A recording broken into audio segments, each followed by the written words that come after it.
नमस्कार, आप सभी का स्वागत है आदर्श कोचिंग कैंपस के इस ऑनलाइन प्लेटफॉर्म पर। आज की वीडियो में करने वाले हैं कक्षा 10वीं गणित का अध्याय नंबर 5 समांतर श्रेणी, जिसे शॉर्ट में एपी भी कहते हैं। समांतर श्रेणी के आज के इस वीडियो में हम इसका पूरा बेसिक समझेंगे और साथ में प्रश्नावली 5.3 को भी देखने का प्रयास करेंगे, अगर वीडियो ज़्यादा लंबी नहीं होगी तब। समांतर श्रेणी के बेसिक को समझने से पहले हम एक छोटी सी टर्म को समझते हैं, जिसे हम श्रेणी बोलते हैं। आखिर श्रेणी क्या है? तो श्रेणी का मतलब होता है कि जब हम कुछ संख्याओं को एक क्रम में सजो दें तब हमें श्रेणी मिलती है। जैसे हमने आपके सामने कुछ संख्याएं ली, 2, 3, 10, 15, 16 और इसी प्रकार से आगे इनको क्रम से लगा दिया तो हमें एक श्रेणी मिल गई। इसी प्रकार से हमने यहाँ एक दूसरी श्रेणी बनाई है, तीसरी बनाई है और चौथी। अब जब कोई श्रेणी किसी विशेष विशेषता को फॉलो करती है तब उस श्रेणी को समांतर श्रेणी कहते हैं। अब वह विशेषता क्या होती है उसके बारे में हमें यहाँ पे समझना है। तो समांतर श्रेणी की विशेषता होती है बेटा समांतर श्रेणी, और ध्यान दीजिएगा आगे से इसको शॉर्ट में लिखेंगे एपी। तो एपी की विशेषता होती है कि ऐसी श्रेणी जिसके लगातार दो पदों के बीच का अंतर समान हो, उस श्रेणी को समांतर श्रेणी कहते हैं। जैसे आपके सामने एक श्रेणी ये लिखी है, एक श्रेणी ये लिखी है, एक जे है और एक जे है। अब इसी श्रेणी में कोई एक ऐसी श्रेणी भी होगी जो समांतर श्रेणी की विशेषता को फॉलो करे। हमने आपको समांतर श्रेणी की विशेषता क्या होती है इसके बारे में बता दिया है कि दो लगातार पदों के बीच का अंतर हमेशा समान होगा। कैसे? जैसे यहाँ पे देख रहे हो कि आपके सामने लिखा है 2, 3, 10, 15 और 16। तो बेटा हम 2 और 3 के बीच का अगर अंतर देखें तो कितना है? 1। 3 और 10 के बीच का अंतर देखेंगे तो कितना है? 7। और 10 और 15 के बीच का अंतर देखेंगे तो कितना है? 5। 15 और 16 के बीच का अंतर देखेंगे तो कितना है? 1। तो आप देख पा रहे होंगे कि अंतर अलग अलग है। पहले 1 का अंतर है, फिर 7 का अंतर है, फिर 5 का अंतर है, फिर 1 का अंतर है। इसका मतलब है यह श्रेणी एपी नहीं होगी। इसके बाद दूसरे की बात करते हैं। तो यहाँ पे बड़े ध्यान से समझिएगा बेटा कि 1 और 2 के बीच का जो अंतर है वो कितना है? 1। 2 और 3 के बीच का अंतर कितना है? 1। 3 और 4 के बीच का अंतर कितना है? 1। 4 और 5 के बीच का अंतर कितना है? 1। तो यहाँ पे देखोगे तो अंतर सभी जगह समान है। यहाँ भी अंतर 1 है, यहाँ भी अंतर 1 है, यहाँ भी अंतर 1 है और यहाँ भी अंतर 1 है। तब हम कहेंगे कि यह एपी है। उम्मीद है आपको ये बात बिल्कुल क्लियर तरीके से समझ में आ रही होगी। इसके बाद दूसरी श्रेणी की बात करें तो 5 और 10 के बीच का अंतर कितना है बेटा? 5। 10 और 20 के बीच का अंतर कितना है? 10। 20 और 25 के बीच का अंतर कितना है? 5। 25 और 40 के बीच का अंतर कितना है? 15। तो अब आप ही बताइए, क्या यह समांतर श्रेणी की कैटेगरी में आएगी या नहीं आएगी? तो नहीं आएगी, क्योंकि यहाँ पे अंतर देखो अलग अलग है। पहले 5 का अंतर था, फिर 10 का अंतर हो गया, फिर 5 का हो गया, फिर 15 का हो गया। इसके बाद हम अगली श्रेणी की बात करते हैं। तो 10 और 20 के बीच का अंतर कितना है? 10। 20 और 30 के बीच का अंतर कितना है? 10। 30 और 40 के बीच का अंतर कितना है? 10। 40 और 50 के बीच का अंतर कितना है? 10। तो अंतर सभी जगह कैसा है? समान है, इसलिए यह एपी होगी। तो ये तो हुआ एपी का बिल्कुल सामान्य सा मतलब कि एपी क्या है और हम इसे एपी क्यों कहते हैं। अब जब हमारे पास कोई एपी होगी तो उससे संबंधित हमें कुछ पदों को याद रखना है। जैसे मान लो हमने यहाँ पे एक एपी बना ली 10, 20, 30 और 40 और डैश डैश आगे भी ऐसे होगा। तो अब हम समझते हैं कि एपी का सामान्य रूप क्या होता है, मतलब एपी हमेशा किस रूप में हमें देखने को मिलेगी या किस रूप में हम एपी को लिखेंगे। तो इसको लिख सकते हैं बेटा A1, A2, A3, A4 और डैश डैश करके जो लास्ट पद होगा उसे AN, या एपी का एक और दूसरा रूप है, पहले पद को लिखेंगे A1, दूसरे पद को लिखते हैं A1 प्लस डी, तीसरे पद को लिखते हैं A1 प्लस 2D, चौथे पद को लिखते हैं A1 plus 3D dash dash, last वाले पद को लिखेंगे A1 plus n-1 into D. तो समांतर श्रेणी के दो सामान्य रूप हैं। पहला रूप A1, A2, A3, A4 और डैश डैश करके AN। दूसरे रूप में हमने देखा कि A1, A2 को लिखेंगे A1 प्लस डी, A3 को लिखेंगे A1 प्लस 2D, A4 को लिखेंगे A1 प्लस 3D। यहाँ पे आप देख पा रहे हैं कि हम जिस भी पद को तोड़ना चाहते हैं, बेसिक में इसको बोलते हैं विस्तारित रूप। क्या बोलते हैं? विस्तारित रूप। क्या बोलते हैं बेटा? इसको बोलते हैं विस्तारित रूप। यहाँ पे आप बड़े ध्यान से समझिएगा कि जैसे हमारे पास A2 है तो A2 को हमने A1 प्लस डी, A3 है तो A1 प्लस 2D, यानी अगर हम A3 को विस्तारित करने पर बात करें तो हमने इसको विस्तारित किया A1 यानी कि पहला पद, और अगर A3 है तो एक कम करके उतने D को जोड़ दिया है। जैसे मान लो हमारे पास लिखा हो A10 और A10 को अगर हम विस्तारित करें तो इसको हम लिखेंगे A1 प्लस, बेटा A10 है तो एक कम कर देंगे तो कितना हो जाएगा 9D। इसी प्रकार हम किसी भी पद को विस्तारित कर सकते हैं, जैसे कि A15 लिखा हो तो A15 को लिख सकते हैं A1 प्लस 14D। यहाँ पे A1 का मतलब है एपी का प्रथम पद, एपी का प्रथम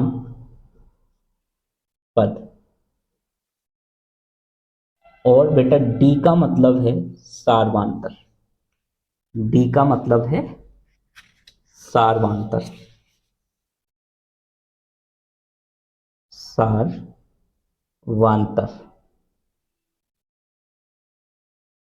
अब डी का मान कैसे निकालते हैं इसको बड़े ध्यान से समझिएगा। तो हमने आपके सामने एक एग्जाम्पल लिखा कि एपी है 10,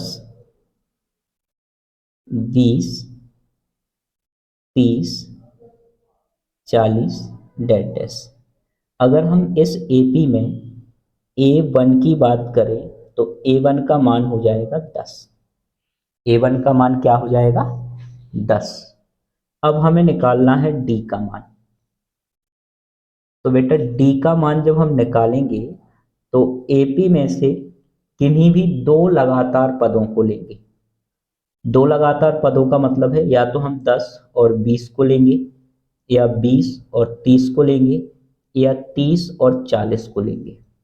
दो लगातार पदों को लेना है और दूसरे पद में से पहले पद को हमें माइनस करना है, तब जाके डी का मान मिलेगा। जैसे मान लो हमने यहाँ पे 20 और 30 को ले लिया तो 20 हमारा पहला पद कहलाएगा और 30 हमारा दूसरा पद कहलाएगा। तो डी का मान निकालने के लिए हमें दूसरे पद में से पहले पद को घटा देना है। तो डी का मान कितना आ जाएगा 10। हमेशा डी का मान निकालने का तरीका यही है, चाहे पहला पद छोटा हो, बड़ा हो, माइनस का हो, पॉइंट में हो, किसी में भी हो, उससे हमें कोई मतलब नहीं है। उम्मीद है इस समांतर श्रेणी का आपको बेसिक समझ में आ गया होगा। अब हम बात करते हैं उदाहरण नंबर 1 की। तो उदाहरण नंबर 1 आप देख सकते हैं, आपके सामने लिखा है कि AP 3/2, 1/2, -1/2, -3/2 डैश डैश के लिए प्रथम पद ए या A1 दोनों का मतलब एक ही है और सार्वधातुक डी लिखिए। हमें उदाहरण 1 में एक AP दी है जिसमें हमें प्रथम पद और सार्वधातुक लिखना है। उदाहरण नंबर 1 AP है बेटा, AP 3/2, 1/2, -1/2, -3/2 और डैश डैश। अतः अगर हम बेटा इसमें बात करें तो ए यानी कि प्रथम पद बराबर हो जाएगा 3/2। अब हमें निकालना है सार्वधातुक डी। अब डी निकालने का तरीका हमने क्या बताया है कि समांतर श्रेणी में से किन्हीं भी दो लगातार पदों को लेना है। लगातार पदों का मतलब है या तो हम इन दोनों को लेंगे या इन दोनों को लेंगे या इन दोनों को, और फिर दूसरे पद में से पहले पद को माइनस करना है। तो यहाँ पे हमने इन दोनों को लिया और हम 1/2 में से माइनस कर देंगे 3/2 को। बेटा यहाँ भी 2 है, यहाँ भी 2 है, एलसीएम लोगे तो 2 और 1 -3 माइनस करोगे तो -2/2 काटने पर कितना मिलेगा -1। काटने पर कितना मिलेगा -1 और ये हमारा हो जाएगा आंसर। उम्मीद है आपको समझ में आ गया होगा। इसके बाद देखते हैं हम उदाहरण नंबर 2। इसमें कह रहा है कि संख्याओं की निम्नलिखित सूची में से कौन कौन से AP नहीं है। हमें कुछ नंबर की सूची दी है, उनमें से बताना है कि कौन कौन AP नहीं है। यदि इनमें से कोई AP है, यदि इनमें से कोई AP है तो उसके अगले 2 पद निकालना है। मतलब जो पद दिए हैं उसके अगले 2 पद हमें यहाँ पे निकालना है। तो पहली सूची क्या है 4, 10, 16 और 22। एक एक करके सभी को समझते हैं। उदाहरण नंबर 2। उदाहरण नंबर 2 में जो पहली सूची दी है वो है 4, 10, 16, 22 डैश डैश। तो पहले हम पता करेंगे कि AP है या AP नहीं है। तो हम इसको कंपेयर करेंगे AP के सामान्य रूप से। तो AP का सामान्य रूप A1, A2, A3 dash dash करके AN। मतलब A1 का मान हो जाएगा 4, A2 का मान हो जाएगा 10, A3 का मान हो जाएगा 16 और A4 का मान हो जाएगा 22। अब D1 बराबर A2 माइनस A1। A2 कितना है बेटा 10 माइनस A1 कितना है 4, घटाओगे तो 6। अब निकालेंगे हम D2। तो D2 हो जाएगा A3 minus A2 A3 16 minus 10 घटाओगे तो कितना हो गया 6। अब निकालेंगे हम A3 और सॉरी D3, तो A4 माइनस A3 22 - 16 बराबर 6। तो चूंकि D1 बराबर D2 बराबर है D3 के, इसलिए यह AP है।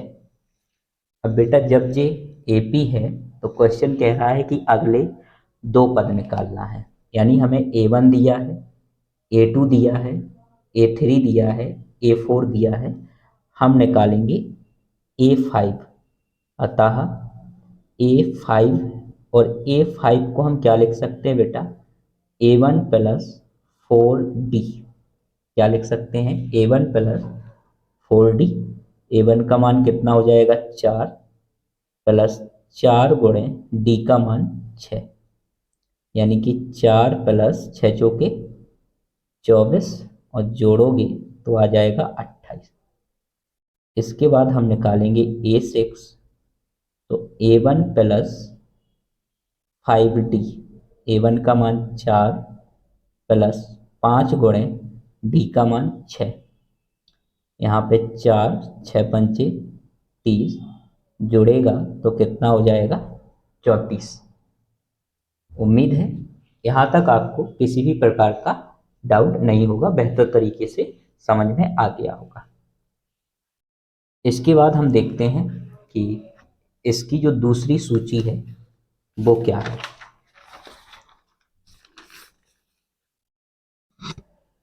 तो दूसरी सूची में हमें दिया है 1 -1 -3 -5 -5। तो वही है, हम AP का सामान्य रूप A1 A2 A3 A4 dash dash AN से तुलना करने पर से तुलना करने पर तुलना करेंगे तो A1 बराबर हो जाएगा 1, A2 बराबर -1, A3 बराबर -3 और A4 बराबर -5। अब D1 बराबर हो जाएगा हमारा A2 माइनस A1। A2 का मान है -1, -1 जोड़ के हो गया -2। इसके बाद D2 बराबर A3 माइनस A2। A3 है -3 और माइनस माइनस प्लस 1 यानी कि -2। तो चूंकि ऐसे ही D3 भी आ जाएगा आपका, यहाँ पे आप D3 निकाल लीजिए। तो D1 बराबर D2 बराबर D3, इसलिए यह AP है। उम्मीद है इसी प्रकार से आप जो है तीसरी और चौथी सूची को भी देख सकते हैं कि AP है या AP नहीं है।